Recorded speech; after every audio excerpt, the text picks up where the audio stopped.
Hi, everybody. Welcome back to AP Biology, Endocrine System. This is part 2. I'm Mr. Meneke, and we're going to see if we can finish out the endocrine system with part 2. I don't know if we're going to have a part 3. I'm keeping my fingers crossed that we don't get a part 3 with this. So let's kind of review a little bit of what we talked about in part number 1. We have been talking about the endocrine system.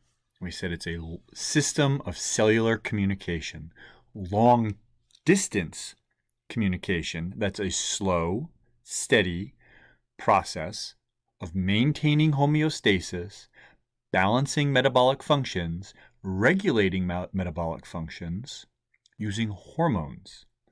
Hormones are chemical messengers. So I'm going to tilt my laptop into tablet mode. My face is going to disappear.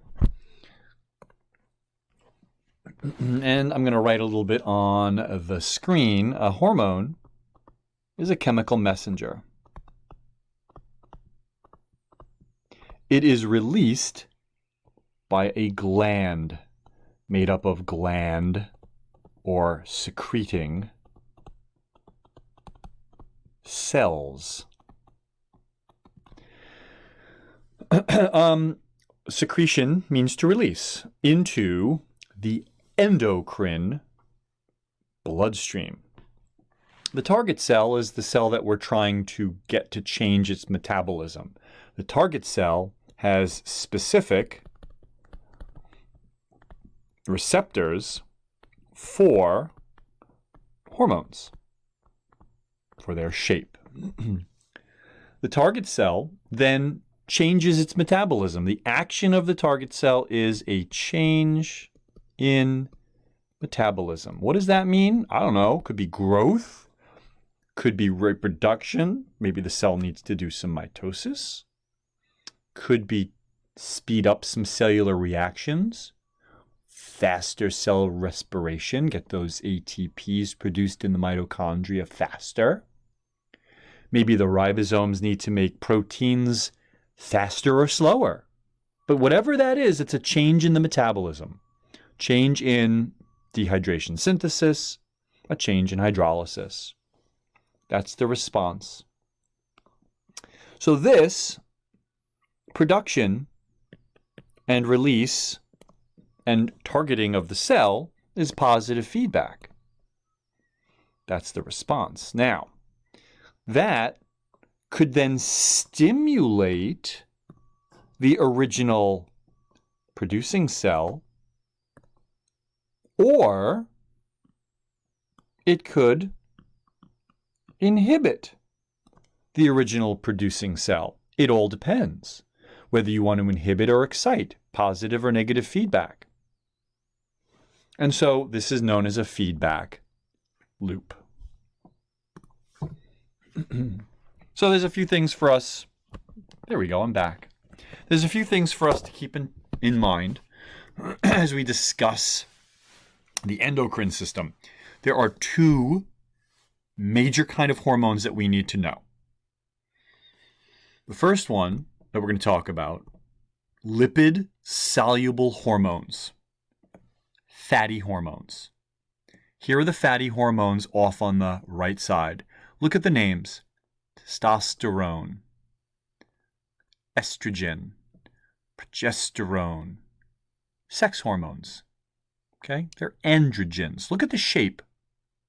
If you notice, they are, as well as the corticosteroid hormones, these are steroids. These are lipid soluble. These are steroid hormones.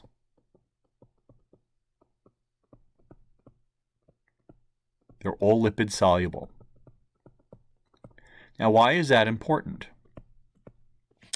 Well, if you notice in the picture, in step number 1, the lipid soluble hormones actually can pass right through the cell membrane. And so here we have this cell membrane, and that lipid soluble hormone the sex hormone or the stress hormone. These corticosteroid hormones are involved with stress. These are stress hormones. Who's not feeling stressed right now? We all kind of are. So we're probably releasing a lot of cortisol and corticosteroid hormones. And that is dangerous for long periods of time because it can suppress your immune system. And when that happens, that makes you sick. Notice what's happening in step number 2. As that lipid hormone passes through the membrane, the hormone binds with a receptor inside the cell. That receptor then attaches itself to your DNA, and that changes your traits. So how do we change our traits? Well, we change transcription and we change translation. That happens down here at the ribosomes. And so this DNA makes messenger RNA, which travels to the ribosomes, and the ribosomes, they are really small. They make proteins in our cells. We call that translation. We really need them all. And so your sex hormones change your traits. And if you think about it, yeah, that makes sense. Going through puberty changes you forever from being a child to an adult. You don't go back. There's no like middle ground homeostasis there. These hormones are powerful because they affect how your DNA is expressed. That's interesting because stress hormones can change also how DNA is expressed, how cells respond to stress, fight or flight responses that are triggered initially by adrenaline hormones, but then long-term can be maintained by these corticosteroid hormones.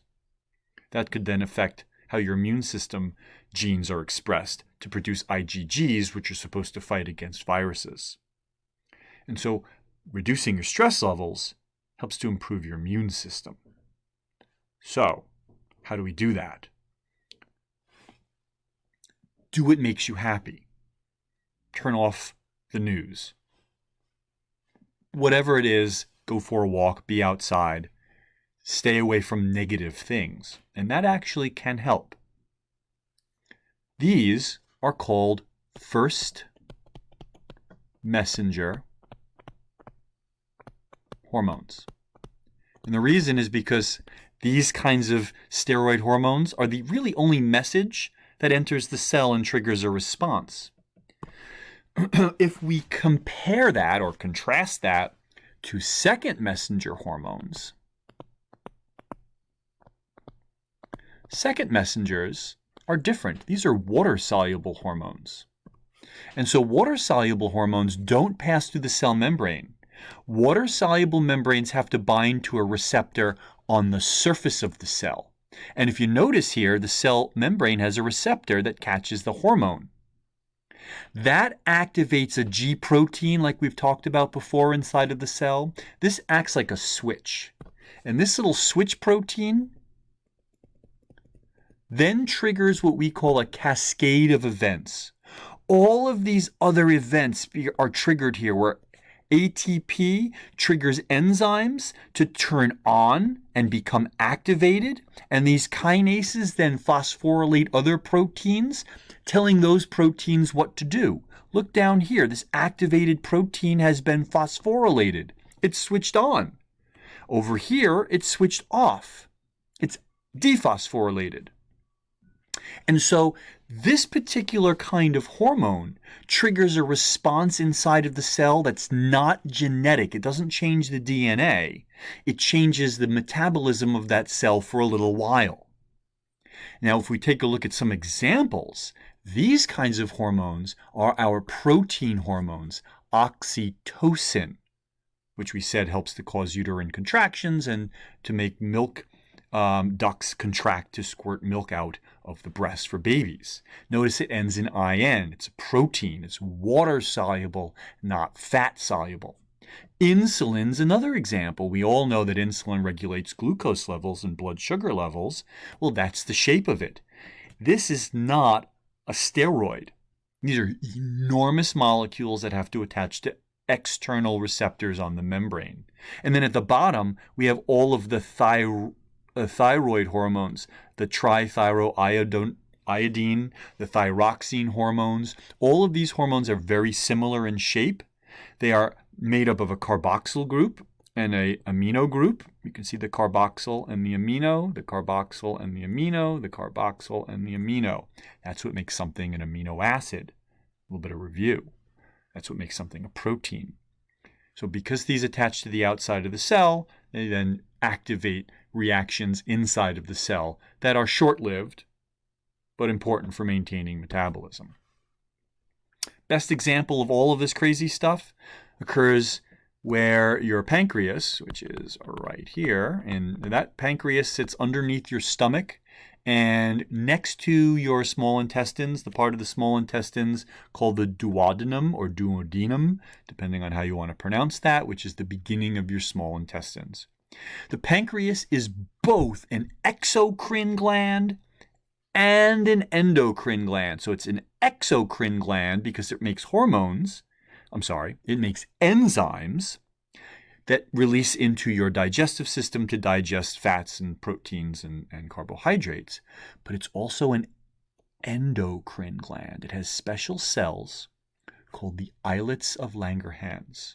The islets of Langerhans are made up of specialized cells, alpha cells, which make a hormone called glucagon, and beta cells, which make a hormone called insulin. Insulin lowers glucose levels, lowers blood sugar. Glucagon raises glucose levels or raises blood sugar. These are antagonistic hormones. They do the opposite of each other, and they're regulated by the amount of blood sugar from a meal.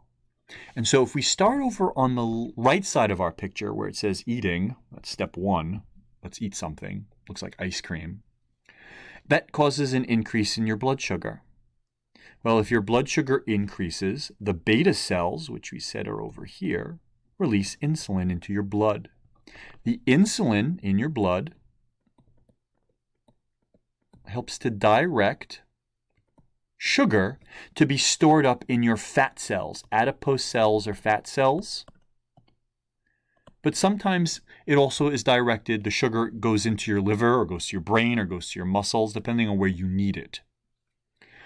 Once you've stored up all of that sugar, it's now sitting in cells in your body. If you start to exercise, or maybe you're fasting, or you just haven't eaten between meals, your blood sugar has decreased because all your blood sugar is sitting in your liver, or it's sitting in your brain, or it's sitting in your muscles, or it's sitting in your fat cells. And so your alpha cells of your pancreas release glucagon into the bloodstream. And that directs your liver to turn all of your excess starch, called glycogen, into glucose. And so between meals, you release glucagon, or if you're fasting or if you're exercising, you shouldn't be eating when you're fasting or exercising, but you're still alive, you're still using blood sugar. You're using blood sugar because you've got all that sugar stored in your liver. And your liver releases that sugar, converting glycogen starch to glucose. And the hormone that does that is glucagon. So again, insulin lowers your blood sugar levels, and glucagon raises your blood sugar levels. Again, sugar is glucose in this case. And so this is a balance. This is an example of negative feedback, because as one of these goes up, the other goes down, and vice versa. This is the way you're maintaining metabolism and homeostasis. This is kind of on the cellular level. We said insulin is a second messenger hormone. It triggers responses inside, but insulin never goes inside of the cell. Insulin locks onto an insulin receptor, and that insulin receptor opens up the glucose transport protein, which is very creatively called glucose transporter 4. Glucose goes into the cell, and there it goes. Glucose has lots of options. We can store the glucose for later as glycogen, and if you look, glycogen is made up of lots of little glucoses stuck together by dehydration synthesis. Or we can take that sugar and convert it into pyruvate, pyruvic acids. We split it in half. And when we do that, we produce 2 ATPs. So look, over on the right side, we've got glycogen getting broken down into glucose by glycolysis. Glycolysis produces 2 ATPs. That happens in the cytoplasm outside of the mighty mitochondria. We produce 2 pyruvic acids that enter the mitochondria as acetyl coenzyme A. The Krebs cycle completely breaks all the sugar down and turns it into NADs and FADs. 10 NADs, 2 FADs, and about 2 ATPs. All of those NADs and FADs carry the hydrogens left over from the glucose to the electron transport chain that produces 32 ATPs with the assistance of oxygen. This is aerobic cellular respiration. This is the reason why we need insulin, to get the glucose into the cells to break it down in our mitochondria. You're doing that right now, and so am I. If we look on the right side of the page, we can see the daily fluctuations of our glucose levels during meals. And so I'm going to highlight the peaks. We have a peak here, here, and here to represent breakfast, lunch, and dinner. But if you notice, there's some smaller peaks that occur in between meals. Those peaks are because glucagon, the other hormone that is antagonistic to insulin, is helping to keep you alive between meals by helping you to release some extra glucose from your liver that was stored up as glycogen, starch. And so during these other little peaks in between meals, your glucose levels go up a little bit because it's helping to maintain your background homeostasis, keep you awake and keep you alive between meals. We don't eat constantly all day, otherwise our glucose levels would be elevated all day. Blood glucose levels, as you can see, before a meal should be somewhere around 90 milliliters per deciliter, or whatever the units are for this. Right after a meal, if you notice, it goes way up to like 180. And then when you're fasting or exercise, it drops down, of course, because you need to maintain your levels of glucose using glucagon. But you're not eating when you're fasting and you're not eating when you're exercising. That's not good for you. Over on the left side, we have a little example of what happens when you don't eat carbs. You can do the keto diet, the paleo diet. And so if you're going to do the keto diet, your liver, which is this organ here, this is our liver, is storing up a lot of excess glucose as fatty acids. And if we metabolize fatty acids, that does help us lose some weight. And we convert that back into acetyl coenzyme A, into ketones, and ketones are metabolized by your brain using ketolysis and the mitochondria to then convert all of that to your ATPs to keep you alive. So this can happen. It's a big adjustment to switch over from carbs to ketones, but it is possible. So you can eat lots of nuts, and you can eat lots of meat. You can eat lots of foods that are high in proteins or fats. If somebody has diabetes, there are a couple of types of diabetes. There's diabetes mellitus type 1. Type 1 is an autoimmune disease. Autoimmune disease. And this is genetic. You're born with this. Type 1 diabetes usually is diagnosed when you're a child, and then you pretty much for the rest of your life have to have insulin injected. In this case, this person has an insulin that's pumped into their body. They have a sensor that's monitoring their glucose levels that is sent to a monitor that then uses some sort of Wi-Fi or Bluetooth technology to talk to your phone.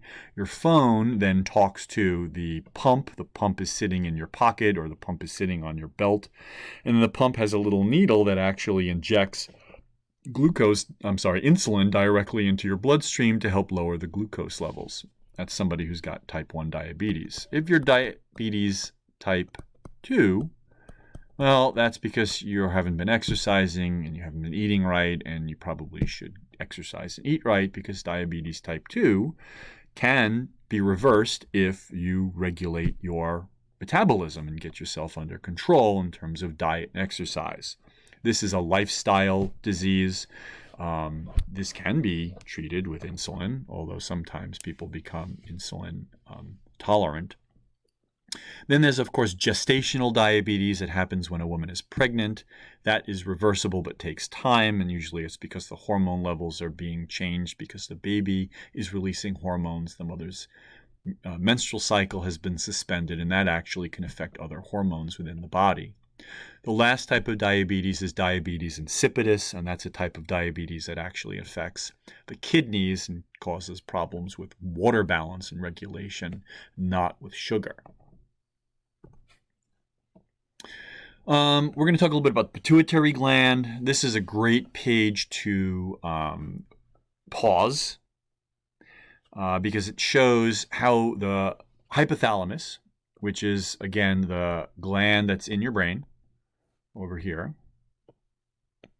is in charge of regulating the pituitary. The pituitary has an anterior and posterior.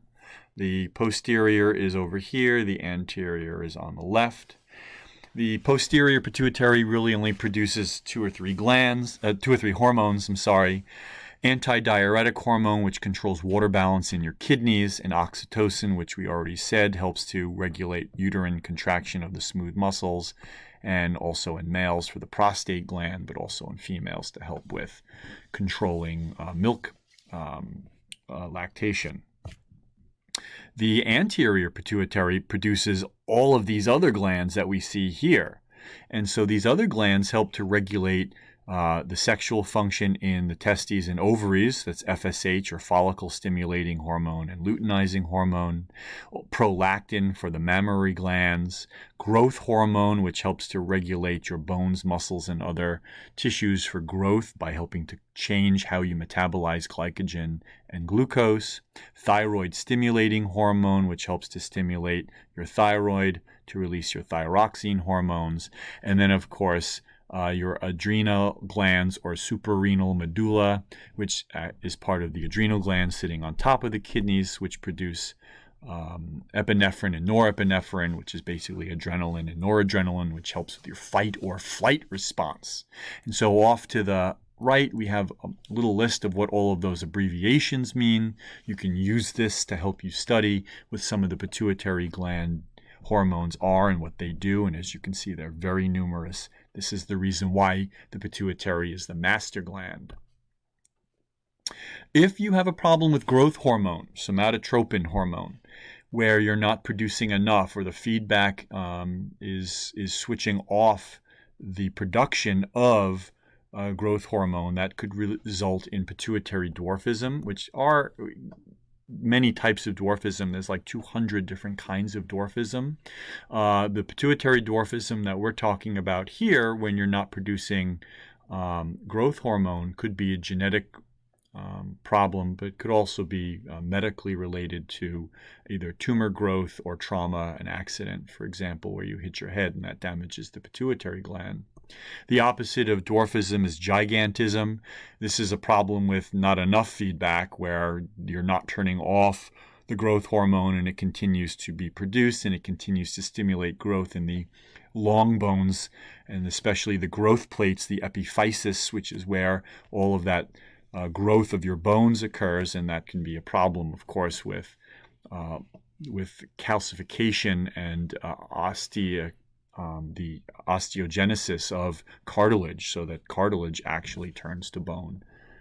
And that can be dangerous long term for a person's health who has gigantism.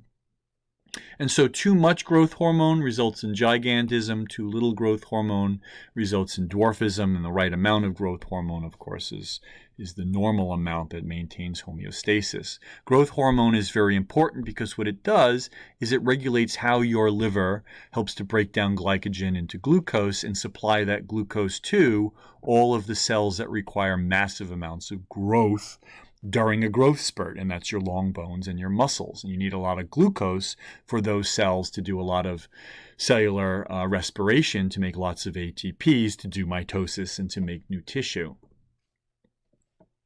Finally, we'll talk a little bit about the pituitary gland and how it's important for sex. So, sex is not just in the gonads, and it's not just the sex organs. The brain is actually the major organ for sex, and that's because the brain, and specifically the pituitary gland, which I've got highlighted in the middle of the picture here, produces two very important sex hormones, luteinizing hormone and follicle-stimulating hormone. Now, this is a picture of the male reproductive system being stimulated by sex hormones that come from the brain. Now, what's interesting is that luteinizing hormone and follicle-stimulating hormone both help to improve how the male makes sperm during spermatogenesis, which is meiosis. And so luteinizing hormone affects what are known as Leydig cells. Leydig cells help to produce sperm. Follicle-stimulating hormone helps Sertoli cells, and Sertoli cells help with spermatogenesis and testosterone production. And so what's interesting here is that these hormones are positive feedback to help make more testosterone, which we see over here. Testosterone sends a message back to the brain that says, hey, we're making lots of sperm and lots of sexual characteristics here.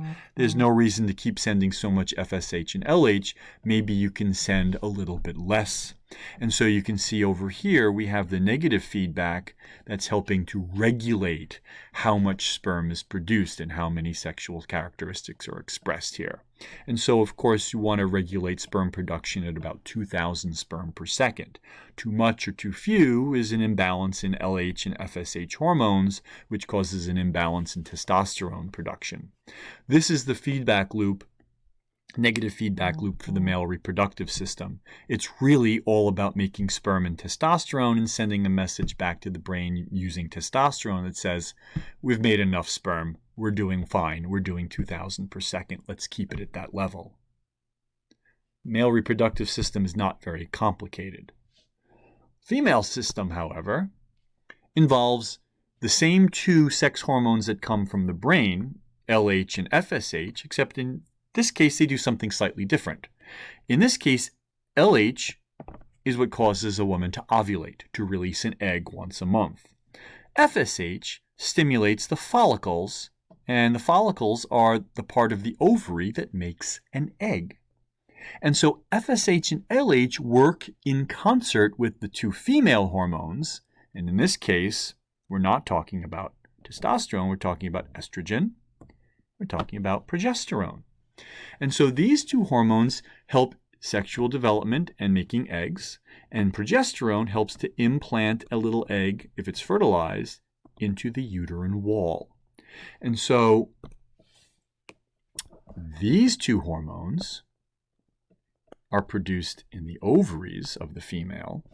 These two hormones are produced in the brain of the female, but they're also produced in the brain of the male.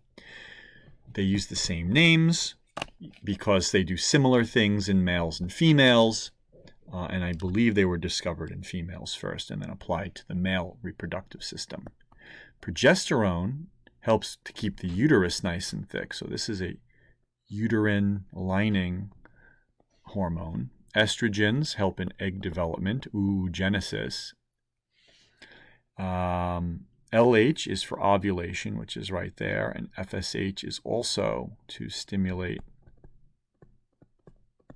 growth of what's known as a follicle, and a follicle is what holds the egg in an ovary. So if we take a look at what the female menstrual cycle looks like, this looks pretty complicated, so you might want to kind of pause this at this point just to kind of gather what you're looking at. I'm going to turn this into tablet mode so that I can write on this a little bit better while I'm speaking to you. So let's look at our x-axis. In our x-axis, we have the days of the month, right? And this is a menstrual cycle, and so this is monthly. So this is on a 28-day cycle. On the y-axis, we have a bunch of things going on. We have what does the uterus look like in terms of the thickness, or what's known as the endometrium, the lining thickness. And what we're looking at here, these are all blood vessels. And so blood vessels in the uterine lining can get thicker or thinner depending on the hormone levels. Above that, we have the ovarian hormones. And if you notice, the ovarian hormones are, well, there's two of them. There's estrogen and progesterone. Above that, we have the hormones that are being released by the brain, LH and FSH, the pituitary gland. Then above that, we have the woman's body temperature and then what's going on in her ovaries. And so you can see in the ovary, we're growing a follicle in the first 14 days. How do we know that's 14 days? Well, because down here on our scale, the first 14 days, the woman grows a follicle. The egg is developing right there. That's the egg. Okay? Now let's take a look. Follicle stimulating hormone, FSH, is the hormone that is at its greatest levels during the growing stage. This is called the follicular stage. The follicular stage, or follicular phase, is when the egg is growing and maturing inside of the ovary, and the two hormones that are controlling that are FSH and estrogen.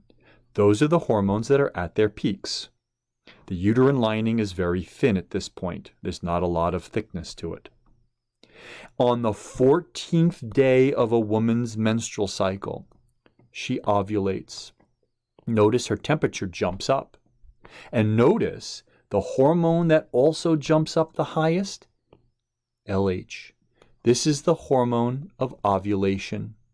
When that hormone peaks, as well as FSH, but that LH peaks much higher, that causes the woman to ovulate. That means the egg has been released and is now traveling through the fallopian tubes of her reproductive system, waiting to get fertilized by a sperm. After that, other hormones begin to take over. The two brain hormones drop down to almost nothing, right? So if you look over here, these two hormones don't need to do anything anymore. They're done.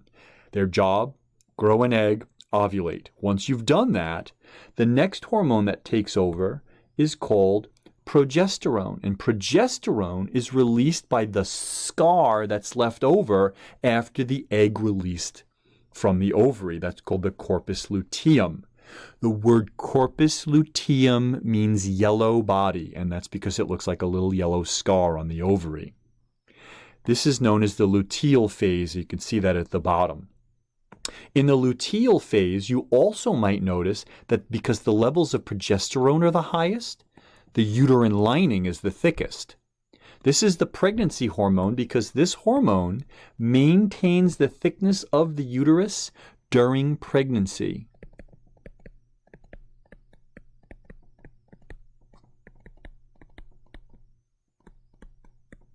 So the endometrium, this lining of this lining of blood vessels, stays thickest during pregnancy. If the woman is not pregnant and she has her period, then she undergoes what's called menstruation. And menstruation is when all the hormone levels have dropped. The egg dies, it's released from the body, the little scar heals, and a new follicle grows for the next month. You can see in the picture in the upper right that if the woman is pregnant, progesterone and estrogen levels stay high because the baby releases this hormone. This is an embryo hormone. And this is released into the woman's body saying, hey, you're pregnant, I'm in here, don't have your period. If you have your period while you're pregnant, you've just miscarried, right? So the baby releases a hormone called human chorionic gonadotropin. What this baby's hormones do is it's negative feedback by reducing LH and FSH. you don't make another egg. You can't release an egg from your ovary while you're pregnant. So that's negative feedback. You can't get pregnant while you're pregnant. You can have sex while you're pregnant, but you can't get pregnant with another baby while you're pregnant because the baby that's in there is telling the woman's body, hey, don't make any more eggs. That's ridiculous. Why are you doing this? Here's the menstrual cycle in like a clock version of the days of the month, starting with day 1 over here and ending on day 28 over there. And so there's some overlap between the follicular phase and the menstruation phase. And so the uterine lining begins to break down as it starts to get thick again for the next egg, as the next egg is developing. On day 14, she ovulates. Around day 14. It's different for every woman, unless you're living with other women in a dorm or at home like your sisters, and then everybody ovulates and menstruates and synchronizes at the same time. And that's because you're all using the same bathroom and you're metabolizing your hormones. Your urine releases those hormones. You can sense those hormones being metabolized in the urine, and you start to synchronize all of your menstrual cycles at the same time. So that's kind of interesting. And then the luteal phase is what's keeping the uterine lining nice and thick, hoping that maybe there's going to be a baby that develops. This helps to explain how pregnancy tests work. It uses little antibodies to help test the presence or absence of the baby's human chorionic gonadotropic hormones. So if there's a baby in your uterus, then the baby's releasing hormones, and then you metabolize the baby's hormones, you pee out the baby's hormones in your urine if you're a pregnant woman, and if you put this little tester under your urine and it changes color, it's testing for the baby's hormones. That's how you know if you're pregnant. So you can read through this if you'd like, because it's kind of interesting. I think, finally, the hormones involved in pregnancy and in all this fun stuff we've been talking about. This is the baby's hormone that baby makes, the human chorionic gonadotropic hormone. Progesterone keeps the uterus thick during pregnancy. Estrogen keeps it thick as well, but it also helps to grow an egg. Prolactin is for after you have been pregnant, and you produce that in order to give the baby milk. Relaxin is produced by the placenta so that you don't have a baby, you don't contract while you're pregnant. So it inhibits uterine contraction. That's kind of important. And then, of course, oxytocin, that's the hormone of love, but it also is the hormone of pushing the baby out for labor and also for pushing out the milk. And that's kind of important too. So those are really important things to realize and remember. Hey, stay happy. Release those happy hormones and happy neurotransmitters. Dopamine, oxytocin, endorphins, and serotonin. These are the good ones. This is what we want. We don't want those stress hormones. No corticosteroid hormones. Keep those levels down. Keep these levels up. Be happy. I'll talk to you soon. Bye.